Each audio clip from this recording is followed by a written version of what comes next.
اقبال رحمۃ اللہ علیہ کا سارا کلام حیرت انگیز طور پر اسی بات پر زور دیتا ہے کہ نسبت رسول صلی اللہ علیہ وسلم قائم کرنا واجب ہے۔ ایک شعر میں فرماتے ہیں کہ اگر حضور صلی اللہ علیہ وسلم تک نہیں پہنچے ہو تو جو کچھ بھی کر رہے ہو وہ سب بو لہبی ہے۔ کوئی فرق نہیں پڑے گا کہ اگر تم حکومتیں بھی قائم کر لو، نظام قائم کر لو، بڑی بڑی سلطنتیں بنا لو، اگر رسول اللہ صلی اللہ علیہ وسلم سے تعلق نہیں تو سب بو لہبی ہے۔ اقبال رحمۃ اللہ علیہ کے کلام میں یہ خاص بات ہے کہ وہ ایک طرف تو جدید عالمی جغرافیائی سیاست کہ جس کے تحت ملک تقسیم ہو رہے ہیں، قومیں بن رہی ہیں، قوموں کا عروج و زوال ہو رہا ہے، کے حوالے سے بندہ مومن کو اس کا مقصد اور ہدف دیتے جا رہے ہیں، اور دوسری جانب بیک وقت اس کا روحانی تزکیہ بھی کرتے جا رہے ہیں، اس کو قرآن و سنت کی حکمت بھی سکھا رہے ہیں، حقیقت الہ، حقیقت محمدیہ، حقیقت انسانیہ اور زمین سے لے کر عرش تک ساری خدائی کی معرفت بھی دے رہے ہیں۔ علامہ رحمۃ اللہ علیہ کا پورا کام ایک شاہکار ہے۔ اقبال رحمۃ اللہ علیہ کی کوئی بھی ایک نظم اٹھا کر دیکھ لیجئے، یہ ممکن ہی نہیں کہ آپ کو اس میں یہ دونوں پہلو نظر نہ آئیں۔ ایک بہت خوبصورت نظم سے آغاز کرتے ہیں: اعجاز ہے کسی کا یا گردش زمانہ، ٹوٹا ہے ایشیا میں سحر فرنگیانہ۔ یہ کسی کا معجزہ ہے، جادو ہے، یا زمانے کی گردش ہے کہ جس کے تحت قوموں کا عروج و زوال ہوتا ہے، فطرت کا تقاضا ہے یا مقافات عمل ہے کہ جو کچھ آج ہم ایشیا میں دیکھ رہے ہیں کہ مغربی اقوام اپنی تمام تر قوت کے باوجود ایشیا میں شکست کھانا شروع ہو گئی ہیں اور ان کا اختیار اور قوت ٹوٹنے لگا ہے۔ اب یہ دیکھیے کہ یہ بات کب کہی جا رہی ہے۔ یہ شعر انہوں نے 1920-21 میں کہا تھا۔ کہاں ٹوٹا تھا اس وقت سحر فرنگیانہ؟ اس وقت تو پوری مسلمان دنیا غلام تھی، پورا ایشیا غلام تھا۔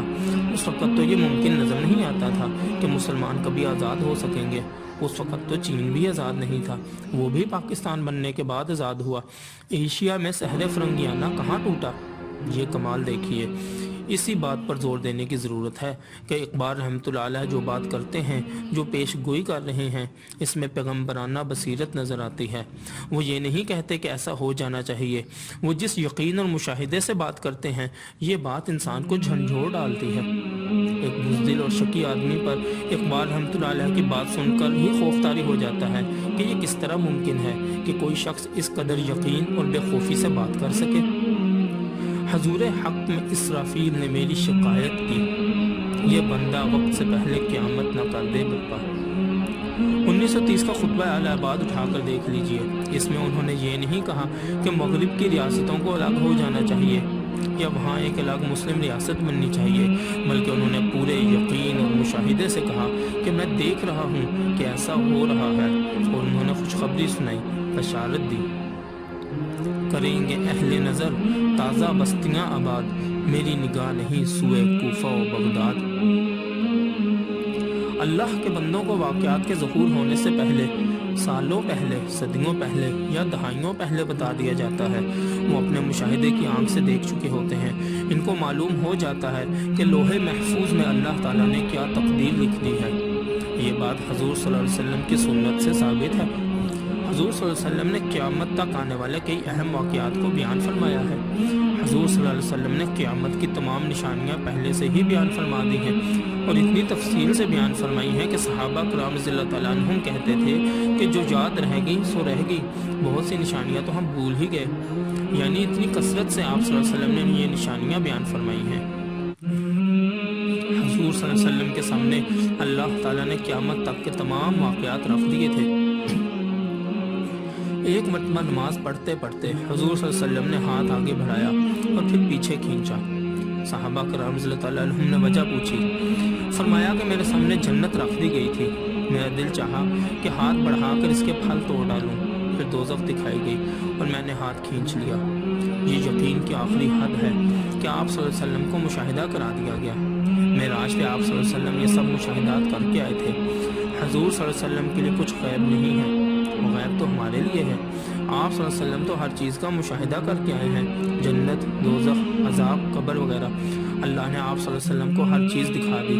اللہ کے بندوں کو بھی اللہ یہ اجازت دیتا ہے، اور حضور صلی اللہ علیہ وسلم کی خیر و برکت اور عشق میں ہونے کی وجہ سے اللہ تعالیٰ اپنے ایسے بندوں پر کئی راز کھولتا ہے۔ مثلاً یہ کہ آئندہ کیا ہونے والا ہے، اور پھر ان کی زبان سے بڑی بڑی پیشگوئیاں کہلوائی جاتی ہیں۔ حضرت نعمت اللہ شاہ ولی رحمۃ اللہ علیہ 800 سال پہلے ایک بزرگ گزرے تھے کہ جنہوں نے آج تک کی تمام پیشگوئیاں اپنے مشہور قصیدہ نعمت اللہ شاہ ولی رحمۃ اللہ علیہ میں تفصیل سے بیان کی ہیں، اور ہر گزرتے دور میں ان کا سچا ہونا ثابت ہوتا جا رہا ہے۔ اقبال رحمۃ اللہ علیہ خود اپنے بارے میں ایک موقع پر فرماتے ہیں: آنکھ جو کچھ دیکھتی ہے لب پہ آ سکتا نہیں، محو حیرت ہوں کہ دنیا کیا سے کیا ہو جائے گی۔ ایک اور جگہ فرماتے ہیں: خلد نے مجھ کو عطا کی نظر حکیمانہ، سکھائی عشق نے مجھ کو حدیث رندانہ۔ خلد یعنی انٹلیکٹ، یعنی عقل سلیم نے مجھ کو بصیرت اور حکمت عطا کی ہے، اور عشق الہی اور عشق رسول اللہ صلی اللہ علیہ وسلم نے مجھے یہ جرت عطا کی کہ میں ایسی اذان دے سکوں کہ جو کائنات کو لرزا دے۔ اقبال رحمۃ اللہ علیہ حکیم الامت کہلاتے ہیں۔ اپنے کلام میں جگہ جگہ اپنا تعارف بھی کرواتے جاتے ہیں۔ افلاک سے آتا ہے نالوں کا جواب آخر، کرتے ہیں خطاب آخر، اٹھتے ہیں حجاب آخر۔ میرے اللہ تعالیٰ کے حضور گڑ گڑانے، آہذاری اور دعاؤں کے نتیجے میں اللہ تعالیٰ نے بالآخر مجھ سے کلام کرنا شروع کر دیا ہے، اور کائنات کے راز کھولنے شروع کر دیے ہیں۔ یہ بات اقبال رحمۃ اللہ علیہ نے یوں ہی نہیں کی۔ یہ بندہ مومن کا وہ مقام ہوتا ہے کہ جب اس کے سامنے سے پردے ہٹنے لگتے ہیں، اس کے قلب کی آنکھ وہ کچھ دیکھنے لگتی ہے جو چشم سر نہیں دیکھ پاتی۔ پھر وہ جو بھی بات کرتا ہے وہ سنی سنائی نہیں ہوتی، قیاس پر مبنی نہیں ہوتی، ایمان بالغیب نہیں ہوتا، بلکہ علم الیقین، عین الیقین اور حق الیقین کے درجات پر فائز ہو کر وہ اپنی اذان دیتا ہے۔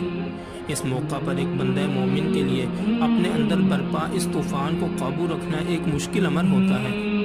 خطرہ یہی ہوتا ہے کہ کہیں وقت سے پہلے بہت سے راز فاش نہ ہو جائیں۔ تاریخ اسلام میں جب بھی کسی فقیر یا مجدد نے راز کھولے ہیں تو صرف حکم کے تحت ہی کھولے ہیں، ورنہ اس سفر میں بغیر اجازت اللہ کے راز کھولنے کی سزا سولی ہے، جیسے کہ منصور اور سلمت کے ساتھ ہوا۔ اقبال رحمۃ اللہ علیہ نے بھی راز کھولے ہیں، مگر حکم الہی اور اذن رسول صلی اللہ علیہ وآلہ وسلم سے تھا ضبط بہت مشکل اس سیل معانی کا، کہہ ڈالے قلندر نے اسرار کتاب آخر۔ وہ لوگ کہ جو اللہ کی طرف سے ڈیوٹی پر مامور ہوتے ہیں، کہ جن کو دین کا دفاع اور اس کو نافذ کرنے کی ذمہ داری دی جاتی ہے، جو انقلاب برپا کرتے ہیں، جو قوموں کی قیادت اور امامت کرتے ہیں، ان کے لیے اقبال رحمۃ اللہ علیہ ایک بڑی گہری نصیحت کرتے ہیں۔ تعمیر آشیاں سے میں نے یہ راز پایا، اہل نوا کے حق میں بجلی ہے آشیانہ، کہ جب میں نے ایک سکون کی زندگی گزارنی شروع کی، اپنے آپ کو ایک مقام پر پابند کر لیا، گھر اور اولاد کے سکون میں مطمئن ہو گیا، تو میں نے محسوس کیا کہ میری بلند پروازی متاثر ہونے لگی، میرا عشق اور جنون مانند پڑنے لگا، میری جرت رندانہ کند ہونے لگی، اور میں اپنے اس طوفانی سفر سے بھٹک کر راہ گم کر بیٹھا۔ اگر سلطان صلاح الدین ایوبی رحمۃ اللہ علیہ کو کھیتی باڑی پر لگا دیا جائے تو سلطان صلاح الدین ایوبی رحمۃ اللہ علیہ ختم ہو جائیں گے۔ وہ شاہ سوار گھوڑے کی پیٹھ پر بیٹھنے کے لیے بنا تھا۔ حضرت خالد بن ولید رضی اللہ تعالیٰ عنہ کو کوئی انتظامی ذمہ داری نہیں دی گئی، ان سے حدیث، تفسیر، فقہ اور قرآن و سنت کا کوئی علمی کام نہیں لیا گیا، ان کو نمازیں پڑھانے کے لیے آگے کر بھی دیا جاتا تو چھوٹی صورتیں پڑھتے۔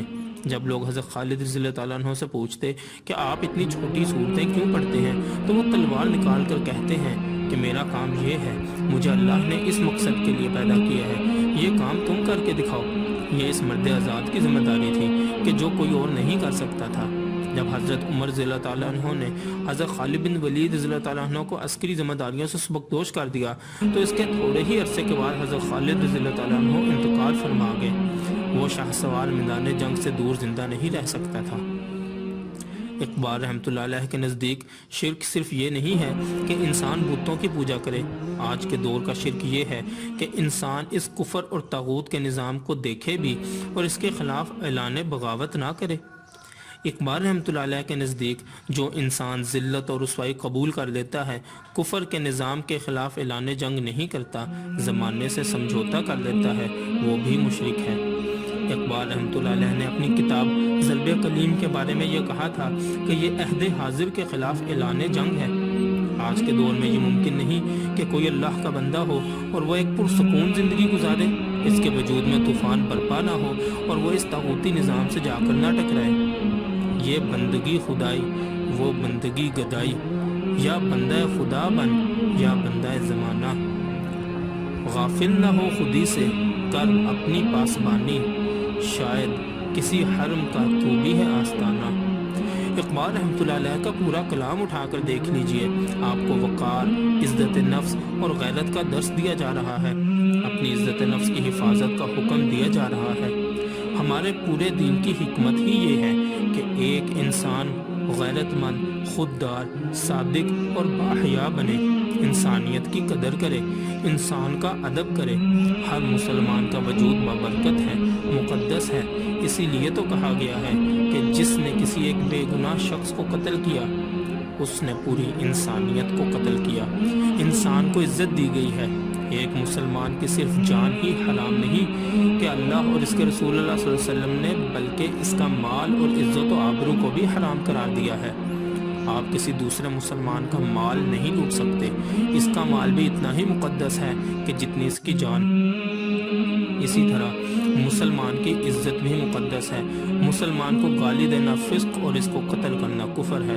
اس پر بہتان نہیں لگایا جا سکتا، اس کے ایمان پر حملہ نہیں کیا جا سکتا۔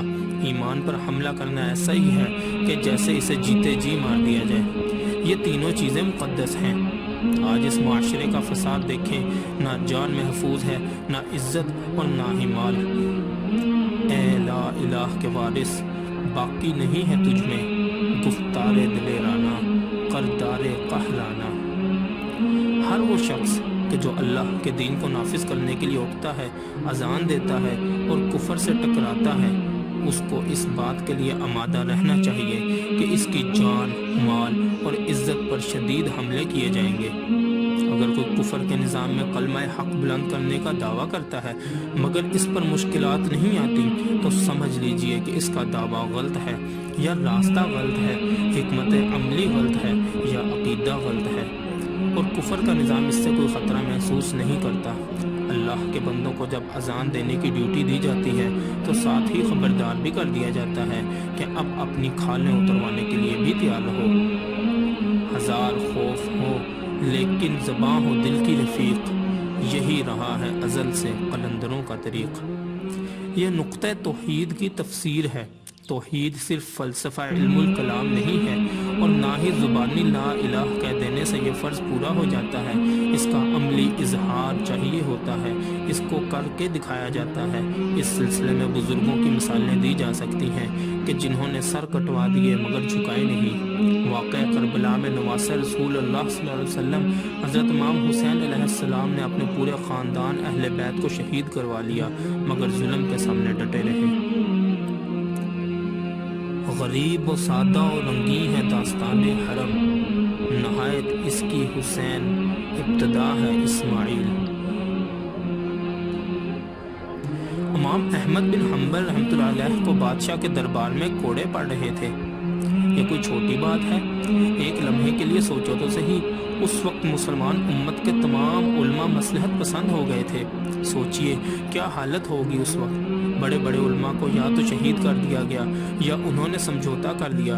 ایک واحد امام احمد بن حنبل رحمۃ اللہ علیہ ہی باقی تھے جو پوری امت میں ڈٹے رہے اور قیامت تک کے لیے امت کو سنبھال گئے۔ امام مالک رحمۃ اللہ علیہ کے بازو نکال دیے گئے تھے مگر انہوں نے بادشاہ وقت کے ظلم کا ساتھ نہیں دیا۔ جن بزرگوں کے آپ نام سنتے ہیں ذرا ان کے حالات زندگی بھی پڑھیں۔ کسی کی زندگی پھولوں کی سیج پر نہیں گزری، سب ہی اپنے ادوار میں وقت کے بڑے بڑے فرعونوں کے سامنے سینہ تانے کھڑے رہے۔ کسی کا بھی نام لیں، احمد بن حنبل، امام ابو حنیفہ، امام شامل، شیخ عبد القادر جیلانی، بابا بلے شاہ، حضرت مجدد الفسانی، یہ لوگ اسی طرح اپنی جانوں پر کھیل جایا کرتے تھے اور اس جرت اور شجاعت کا مظاہرہ کرتے کہ آج عقلیں دنگ رہ جاتی ہیں۔ یہ امت رسول اللہ صلی اللہ علیہ وسلم کے عشاق تھے، حضور صلی اللہ علیہ وسلم سے پیار اور عشق کرنے والے تھے، کیونکہ ان کو یہ احساس ذمہ داری تھا کہ آنے والی صدیوں کا بوجھ ہمارے کندھوں پر ہے۔ وہ اس احساس ذمہ داری سے ہی کام جایا کرتے تھے۔ ایک بزرگ سے جب کہا گیا کہ میرے بیٹے کو شکر کھانے سے منع کر دے تو انہوں نے کہا 2-3 دن بعد آنا۔ 2-3 دن بعد جب بچے کو لایا گیا تو وہ بزرگ بچے کو بولے کہ بیٹا شکر نہ کھایا کرو۔ لوگوں نے کہا یہ بات تو آپ 2-3 دن پہلے بھی کہہ سکتے تھے۔ ان بزرگ نے جواب دیا کہ اس وقت میں خود شکر کھایا کرتا تھا، پہلے میں نے خود شکر کھانی چھوڑی اور اب میں اس قابل ہوں کہ اس بچے کو نصیحت کر سکوں۔ یہ لطافت، نفاست اور کردار تاثیر لے کر آتا ہے۔ اگر انسان منافق ہو، وہ بات کہے کہ جس پر خود عمل نہیں کرتا، تو اس کا سب سے بڑا المیہ یہ ہوتا ہے کہ الفاظ میں سے تاثیر نکل جاتی ہے۔ اقبال رحمۃ اللہ علیہ نے بھی اسی بات کا رونا رویا تھا۔ پیر حرم کو دیکھا ہے میں نے، کردار بے سوز گفتار واہی۔ جب امت کا زوال ہوتا ہے تو لقب بڑے ہو جاتے ہیں اور کردار چھوٹے، علماء سو کی تعداد بڑھ جاتی ہے اور علماء حق ناپید۔ قوم کی تربیت اور معاشرے کی ہدایت میں ان علماء سو کا کوئی کردار نہیں ہوتا۔ ان کی آنکھوں میں اللہ اور اس کے رسول اللہ صلی اللہ علیہ وسلم کی بات کرتے ہوئے آنسو نہیں آتے۔ ان کے پاس بیٹھ کر آپ کے دل میں اللہ اور اس کے رسول اللہ صلی اللہ علیہ وسلم کے لیے محبت نہیں بڑھتی۔ امت کو متحد کرنے کے بجائے یہ فرقوں، گروہوں اور جماعتوں میں تقسیم کرتے ہیں۔ ایمان فروش، دین فروش، ملت فروش، ان کی گفتگو واحد تباہی اور خرافات ہوتی ہے۔ اقبال رحمۃ اللہ علیہ نے انہی علماء سو پر شدید حملے کیے ہیں۔ مرد مومن کا کردار قاہرانہ ہوتا ہے۔ عراق پر حملے کے دوران حضرت خالد بن ولید رضی اللہ تعالیٰ عنہ کے پاس ایک کافر آتا ہے اور ان سے کہتا ہے کہ آپ ہم سے کس طرح جنگ کر سکتے ہیں جبکہ ہماری تلواروں پر ایسا زہر لگا ہوا ہے کہ اگر آپ کے جسم کو چھو بھی جائے تب بھی آپ ہلاک ہو جائیں گے۔ حضرت خالد بن ولید رضی اللہ تعالیٰ عنہ نے اس سے وہ زہر کی بوتل لی اور اللہ کا نام لے کر اس کو پی گئے، اور وہ زہر آپ کا بال بھی بیکا نہ کر سکا۔ وہ کافر آپ کے ایمان کا یہ مظاہرہ دیکھ کر کانپنے لگا۔ حضرت عمر رضی اللہ تعالیٰ عنہ دریائے نیل کو خط لکھتے ہیں اور وہ ان کے حکم پر دوبارہ چلنے لگتا ہے۔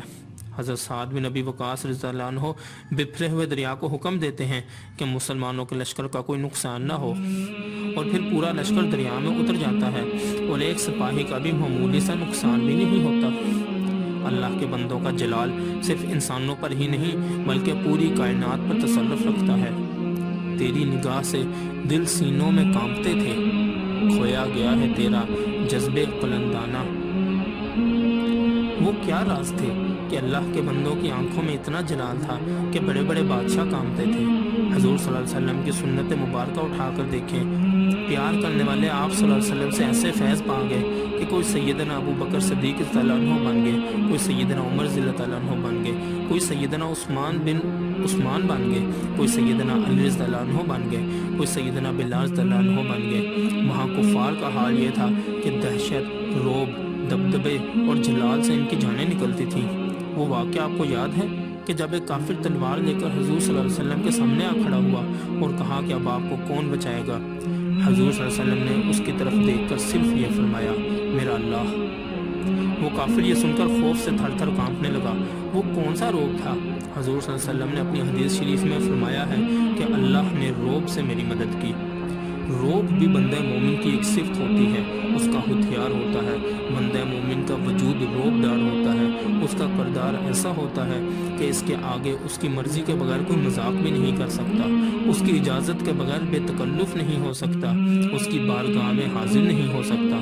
جب بندہ مومن فقیر کہ جو پھٹے پرانے کپڑے پہنے زمین پر بیٹھا ہوتا ہے بڑے بڑے ظالم اور جابر حکمرانوں کا نگاہ اٹھا کر دیکھتا ہے تو ان کی جانیں نکل جاتی ہیں۔ ایوب خان پاکستان کا طاقتور فوجی حکمران تھا، لیکن وہ بھی تربیلا میں ایک فقیر کی جھونپڑی میں جا کر حاضری دیتا، اپنے لیے دعا کرواتا، اور جب مصیبت پڑتی تو اللہ کے حضور انہی سے سفارش کرواتا۔ راز حرم سے شاید اقبال باخبر ہیں اس کی گفتگو کے انداز مہربانہ۔ جیسا کہ ہم نے کہا کہ اقبال رحمۃ اللہ علیہ جگہ جگہ اشارے کنائے میں اپنا تعارف خود کرواتے جاتے ہیں۔ اقبال رحمۃ اللہ علیہ کو صرف شاعر سمجھنے والے شدید مغالطے کا شکار ہیں۔ اقبال رحمۃ اللہ علیہ نہ صرف ایک رازدار فقیر ہیں بلکہ روحانی ڈیوٹی پر بھی مامور ہیں۔ ایک اور مقام پر اقبال رحمۃ اللہ علیہ اپنے بارے میں فرماتے ہیں کہ میں محرم رازدان خانہ ہوں، یعنی میں اندر کی ساری باتیں جانتا ہوں۔ اس وجود کے یقین اور اعتماد کا اندازہ کریں کہ جس کو معلوم ہو کہ اس کی سرکار صلی اللہ علیہ وسلم سے یاری ہے، حضور صلی اللہ علیہ وسلم کے دربار میں اس کی سنی جاتی ہے، حضور صلی اللہ علیہ وسلم اس کا انتظار فرماتے ہیں، اس کا ذکر کرتے ہیں، اس کی درخواستیں اور سلام آپ صلی اللہ علیہ وسلم کو پیش کیے جاتے ہیں، وہ حضور صلی اللہ علیہ وسلم کے دربار میں نوٹ کیا جاتا ہے، مسجد نبوی میں اس کے لیے دعائیں کی جاتی ہیں، حضور صلی اللہ علیہ وسلم کے روضہ پاک پر اس کی حاضری قبول کی جاتی ہے۔ کائنات میں اس سے بڑی کوئی اور سعادت ہو سکتی ہے؟ ایسے صاحب لولاک آج بھی ہوتے ہیں۔ اقبال رحمۃ اللہ علیہ یہ باتیں آپ لوگوں کو اس لیے بتا رہے ہیں کہ آپ میں بھی اس مقام کو حاصل کرنے کی تڑپ پیدا ہو۔ یہ قوت اور طاقت آپ کی دسترس میں ہے، آپ کی زد میں ہے، آپ کی رسائی میں ہے۔ اگر کمی ہے تو صرف یقین کی۔ اقبال رحمۃ اللہ علیہ یہی یقین آپ کو دینا چاہتے ہیں، اور جب یہ یقین ایک بندہ مومن کو حاصل ہو جائے تو پھر نظر آتی ہے اس کو اپنی منزل آسمانوں میں۔ لوگ یہ پوچھتے ہیں کہ یہ مقامات ہم کیسے حاصل کریں؟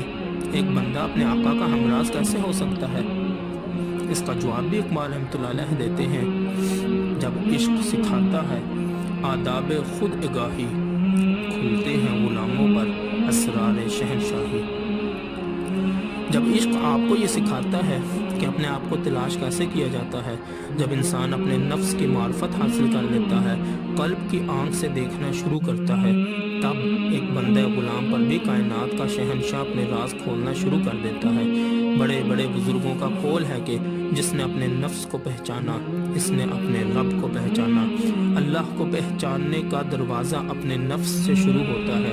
اقبال رحمۃ اللہ علیہ جب اس راز کو پا گئے تو پھر سب کچھ اپنے قلب میں پایا۔ جنہیں میں ڈھونڈتا تھا آسمانوں میں زمینوں میں، وہ نکلے میرے ظلمت خانہ دل کے مکینوں میں۔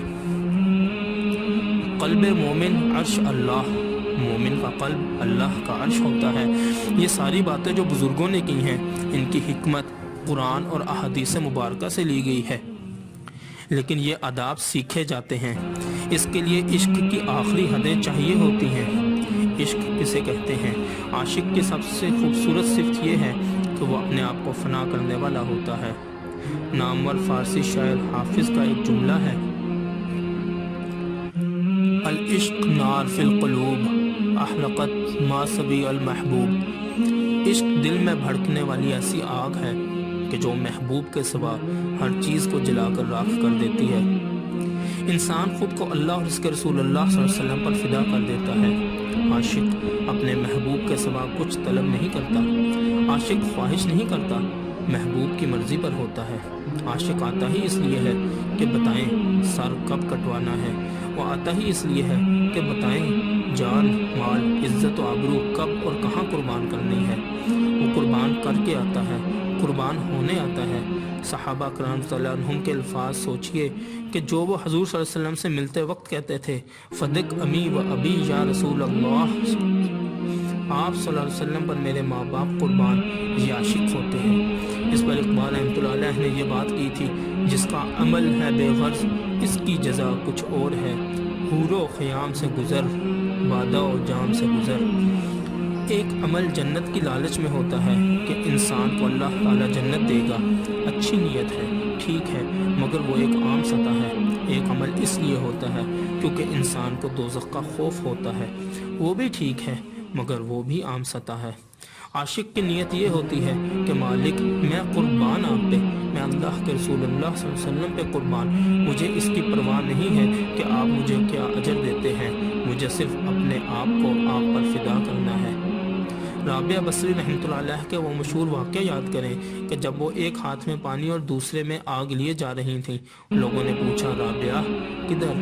بولی کہ اس پانی سے میں اس آگ کو بجھاؤں گی کہ جس کے خوف سے لوگ اللہ کی عبادت کرتے ہیں، اور اس آگ سے اس جنت کو جلاؤں گی کہ جس کے لالچ میں لوگ اللہ کی عبادت کرتے ہیں۔ اللہ کے بندو، اللہ کی عبادت اس کے عشق اور پیار میں کرو۔ جنت کی نیت رکھنا حرام نہیں ہے، لیکن وہ ابتدائی سطح ہے۔ جب آپ وہ مقام چاہتے ہیں کہ جہاں غلاموں پر اسرار شہنشاہی کھلنے لگتے ہیں، جب آپ کی نگاہ سے دل سینوں میں کانپنے لگتے ہیں، تو پھر اس کے تقاضے اور ہوتے ہیں، اس کا نصاب اور ہے۔ اس کے لیے ادب اور عشق کی آخری حد تک جانا پڑتا ہے۔ بے خطر کود پڑا آتش نمرود میں عشق، عقل ہے محو تماشائے لب بام ابھی۔ وہی ابراہیم علیہ السلام کہ جن کو اللہ تعالیٰ نے اتنی مشکل سے بڑھاپے میں اولاد دی، ان کو حکم ہوا کہ اس کو ریگستان میں چھوڑ کر چلے جاؤ۔ یہ انسان کی عقل میں آنے والی بات نہیں۔ پھر جب وہ بیٹا جوان ہوتا ہے تو پھر حکم ہوتا ہے کہ اب اس کو ذبح کرو۔ یعنی کوئی ایسی آزمائش نہیں تھی کہ جو اللہ نے ابراہیم علیہ السلام پر نہ ڈالی ہو۔ اس 13-14 سال کے بیٹے کی سعادت مندی دیکھیے۔ کہتے ہیں ابھی آپ کو جو حکم ہوا ہے وہ کر ڈالیے، انشاءاللہ آپ مجھے صابر پائیں گے۔ بیٹے نے یہ نہیں کہا کہ آپ علیہ السلام کو یہ کیا حکم دیا گیا ہے۔ لوگ حیران ہوتے ہیں یہ سارا سلسلہ کیسے ہوا، کس نے اسماعیل علیہ السلام کو آداب فرزندی سکھائے؟ یہ فیضان نظر تھا یا کہ مکتب کی کرامت تھی؟ سکھائے کس نے اسماعیل کو آداب فرزندی؟ اللہ تعالیٰ کو اپنے عاشقوں کی یہ ادائیں بہت پسند ہیں۔ آج آپ جو حج و عمرہ ادا کرتے ہیں تو نوٹ کیجئے کہ یہ تمام حج و عمرہ اللہ کے ایک عاشق خاندان کی اداؤں کا نام ہے۔ وہی گھر جس کی تعمیر اور طواف ابراہیم علیہ السلام نے کیا، آپ بھی اسی گھر کا طواف کرتے ہیں۔ بی بی ہاجرہ علیہ السلام اپنے بیٹے کی محبت میں صفا و مروہ کے درمیان دوڑی۔ آج وہ دوڑنا واجب ہو گیا ہے، اس لیے کہ وہاں ایک عاشق دوڑی تھی۔ عاشق کی ادائیں ضائع نہیں جاتی۔ اگر آپ صفا و مروہ کے درمیان دوڑیں گے نہیں تو عمرہ نہیں ہوگا، آپ کا حج نہیں ہوتا۔ اگر آپ سیدنا اسماعیل علیہ السلام کی یاد میں قربانی نہ دیں، آج بھی مینا میں جائیے جہاں خیمے لگے ہیں، وہاں پہاڑ کے اوپر ایک چھوٹی سی نشانی رہ گئی ہے، وہ مقام کہ جہاں اسماعیل علیہ السلام کو لٹا کر ابراہیم علیہ السلام نے چھری پھیری تھی اور اللہ تعالیٰ نے وہاں دمبا بھیج دیا تھا۔ ہماری پوری شریعت، ہمارا دین، ہمارا حج و عمرہ دین ابراہیمی کہلاتا ہے۔ یہ ایک خاندان کے افراد کی اداؤں کا نام ہے۔ جو زمزم آپ پیتے ہیں وہ بھی اسماعیل علیہ السلام کی ایڑیوں کی برکت ہے۔ عشق کے معاملے ہی اور ہوتے ہیں، نصاب ہی مختلف ہوتا ہے۔ عطار ہو، رومی ہو، رازی ہو، غزالی ہو، کچھ ہاتھ نہیں آتا بے آہ سحرگاہی۔ عشق کے سفر کی خواہش آسان ہے، اس پر چلنا انتہائی کٹھن۔ فرید الدین عطار ہو، جلال الدین رومی ہو، رازی ہو یا غزالی ہو، یعنی چاہے روحانی جہت کے لوگ ہوں یا عقل کی جہت کے، چاہے فلسفی ہوں یا ڈاکٹر، چاہے عالم ہوں یا صوفی، کسی کے ہاتھ کچھ نہیں آتا جب تک کہ وہ رات کے اندھیرے میں تہجد کے وقت اپنے رب کے حضور خشیت اور عاجزی کے ساتھ حاضری نہ دیں۔ آپ کو نصاب دیا جا رہا ہے، یقین کریں اقبال رحمۃ اللہ علیہ جو کچھ بھی لکھ رہے ہیں اپنے ذاتی تجربے اور مشاہدے سے بھی لکھ رہے ہیں اور قرآن کی آیتوں کی تشریح بھی کر رہے ہیں۔ یا ایھا المزمل، سورہ مزمل میں ہے کہ رات کو اٹھو، قرآن پڑھو۔ قرآن میں تہجد کا حکم دیا گیا ہے۔ اللہ کے بندوں کی 5 نمازیں نہیں ہوتی، اللہ کے بندوں پر 6 نمازیں فرض ہوتی ہیں، تہجد بھی ان کے لیے لازم ہوتی ہے۔ اللہ نے تو صرف ہدایت کی ہے، مگر ساتھ ہی ساتھ یہ بھی فرمایا ہے کہ تہجد پڑھو، شاید اللہ تمہیں مقام محمود پر فائز کر دے۔ مقام محمود وہ روحانی مقام ہے کہ جس کے بعد اللہ کا بندہ اللہ کا رازدار بن کر، اس کا دست قدرت بن کر غالب و کار آفرین، کار کشا اور کار ساز بن جاتا ہے۔ یہ بندہ مومن کے لیے تحفے ہیں کہ جو حضور صلی اللہ علیہ وسلم کی برکت اور فیض کی وجہ سے آج تک جاری ہیں۔ اگر آپ بھی کوئی مقام حاصل کرنا چاہتے ہیں، اگر آپ یہ چاہتے ہیں کہ رازی، رومی اور عطار جیسا کوئی مقام حاصل کریں تو پھر رزق حرام نہ کھائیں، کسی سے بھیک نہ مانگیں، اپنی عزت نفس کو پامال نہ کریں، اپنے آپ کو بے عزت بے توقیر نہ کریں، اپنے نفس کو رسوا نہ کریں۔ جو اپنے نفس کا احترام کرتا ہے، اپنی خودداری اور غیرت کا لحاظ کرتا ہے، پھر اللہ بھی اس کا لحاظ کرتا ہے کہ اللہ سخت غیرت والا ہے۔ دارا و سکندر سے وہ مرد فقیر اولا ہو جس کی فقیری میں بوئے اسد الہی۔ دارا و سکندر جیسے بڑے بڑے بادشاہوں سے وہ مرد فقیر بہتر ہے کہ جو پھٹے پرانے کپڑے پہن کر جھونپڑی میں بیٹھا ہے اور جس کی فقیری میں سے حضرت علی رضی اللہ تعالیٰ عنہ کے فقر کی خوشبو آتی ہے۔ اس کا مقام زیادہ ہے، اس کا جلال و جمال زیادہ ہے، اس کا کمال زیادہ ہے۔ ان بزرگوں کے واقعات آپ کو معلوم ہے؟ روزہ رکھا ہوا ہے، افطار کے وقت ایک روٹی پاس ہے، جیسے ہی اذان ہوتی ہے کوئی سوال کرنے والا آ جاتا ہے، حضرت علی رضی اللہ عنہ اس کو اپنے حصے کی روٹی دے دیتے ہیں اور خود پانی یا نمک سے روزہ افطار کرتے ہیں۔ اگلے دن پھر یہی واقعہ ہوتا ہے اور اس سے اگلے بھی۔ یہ انسان کی عقل میں آنے والی بات نہیں ہے۔ یہ کس قسم کے درویش فقیر تھے؟ آئینے جواں مردی حق گوئی و بے باکی، اللہ کے شیروں کو آتی نہیں روباہی۔ اللہ جن فقیروں سے کام لیتا ہے ان کا کردار اس بات پر گواہی ہوتا ہے کہ وہ اللہ کی طرف سے اس ڈیوٹی پر مامور کیے گئے ہیں۔ وہ صادق اور امین ہوتے ہیں، شیر اور دلیر ہوتے ہیں، خوددار اور غیرت مند ہوتے ہیں، پاک دل اور پاک باز ہوتے ہیں، اور راست گو اور راست باز ہوتے ہیں۔ کسی ایک صفت کو پکڑ لیں کہ جو بندہ مومن کی ہو، اللہ آپ کے وجود میں دیگر خصوصیات بھی پیدا کرنا شروع کر دے گا۔ حضور صلی اللہ علیہ وسلم کے پاس ایک آدمی آیا کہ میرے بہت سے گناہ ہیں، میں کس کو چھوڑوں؟ آپ صلی اللہ علیہ وسلم نے فرمایا کہ تم یوں کرو کہ صرف جھوٹ بولنا چھوڑ دو۔ اس کے بعد اس کی نمازیں بھی شروع ہو گئیں اور دیگر گناہ بھی ختم ہو گئے، کیونکہ ہر وقت یہی خیال رہتا تھا کہ حضور صلی اللہ علیہ وسلم نے فرمایا ہے کہ جھوٹ نہیں بولنا۔ کوئی پوچھے گا اور میں کہوں گا کہ ہاں میں یہ گناہ کرتا ہوں تو شرمندگی ہوگی۔ اسی شرمندگی کے خوف سے ایک ایک کر کے اس نے اپنے تمام گناہ ترک کر دیے۔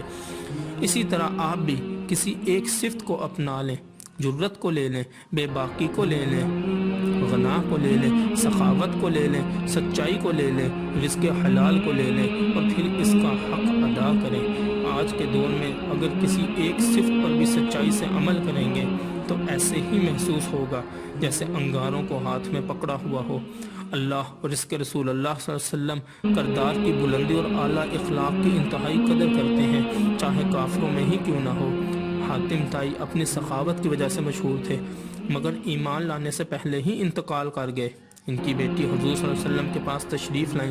حضور صلی اللہ علیہ وسلم نے ان کی بیٹی کو بہت عزت دی اور حاتم طائی کی بہت تعریف فرمائی اور فرمایا کہ تمہارے باپ میں مومنوں کی صفات تھیں۔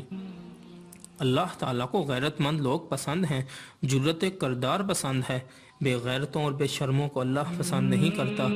کوئی بھی ایک صفت اپنے اندر ایسی پیدا کر لے کہ دنیا مثال دے کر کہے کہ اگر جرت، دلیری یا سچائی کی مثال دیکھنی ہے تو اس وجود کو دیکھ لو، یقیناً اللہ آپ کو اپنی ذمہ داری کے لیے چن لے گا۔ حضور صلی اللہ علیہ وسلم کو نبوت کی ذمہ داری بعد میں دی گئی ہے، آپ صلی اللہ علیہ وسلم صادق اور امین پہلے کہلاتے تھے۔